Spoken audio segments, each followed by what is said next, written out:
सर्व श्री रामभक्तांना आणि राष्ट्रभक्तांना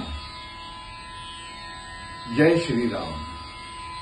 मी विवेक घसासी एका अभिनव कार्यक्रमाचं निमंत्रण आपल्याला देण्यासाठी आपल्या समोर आलो आहे।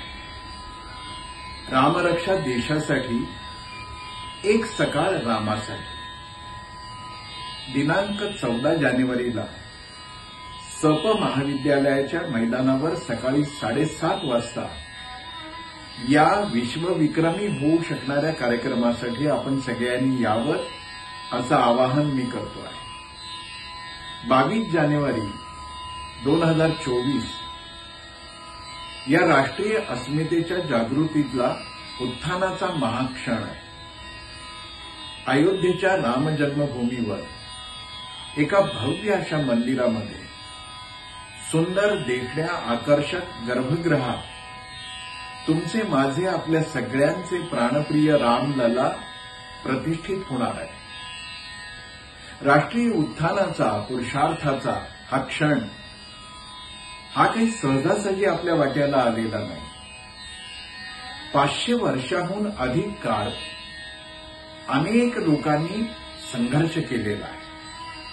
हजारो लोकांनी प्राण अर्पण केलेले, कारसेवकांनी केलेला त्याग आणि त्यांच्या पुरुषार्थाचं झालेलं प्राकट्य या सगळ्याचा एक परिणाम म्हणून आपल्याला हा भाग्य दिवस प्राप्त झाला आहे। 22 जानेवारी 2024ला अयोध्येमध्ये श्री रामलल्लांची प्राणप्रतिष्ठा होत असताना या आनंद पर्वामध्ये आपणही सहभागी व्हायला पाहिजे आणि म्हणूनच समर्थ व्यासपीठ पुणे, भक्तिसुधा फाउंडेशन पुणे यांच्या वतीनं शिक्षण प्रसारक मंडळ पुणे यांच्या संयुक्त विद्यमानं हा एक अभिनव सोहळा साजरा होतो आहे।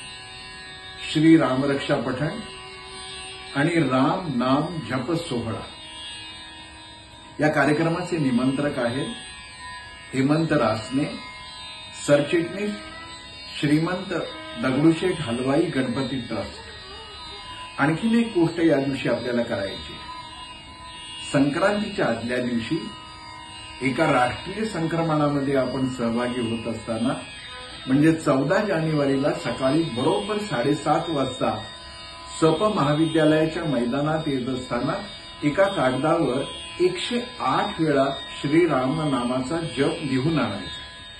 अर्थात आपलं नाव आणि पत्ताही त्याच्यावरती द्यायचा आहे आणि तिथे या सगळ्या रामरक्षा पाठाच्या वेळी आपल्याला ते रामनामाचा आपलं समर्पण करायचं आहे। असा सगळा रामनामाचा हा सोहळा आपण साजरा करत असताना जे इथे संकलित होणारं रामनाम आहे ते श्री रामलल्लाच्या चरणी अर्पण केलं जाणार आहे।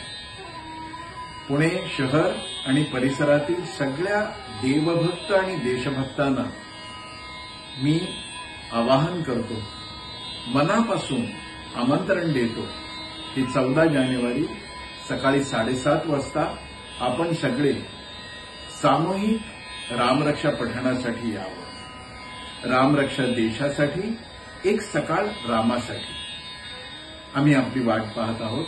आपण अवश्य यावं ही कळकळीची विनंती। जय श्रीराम।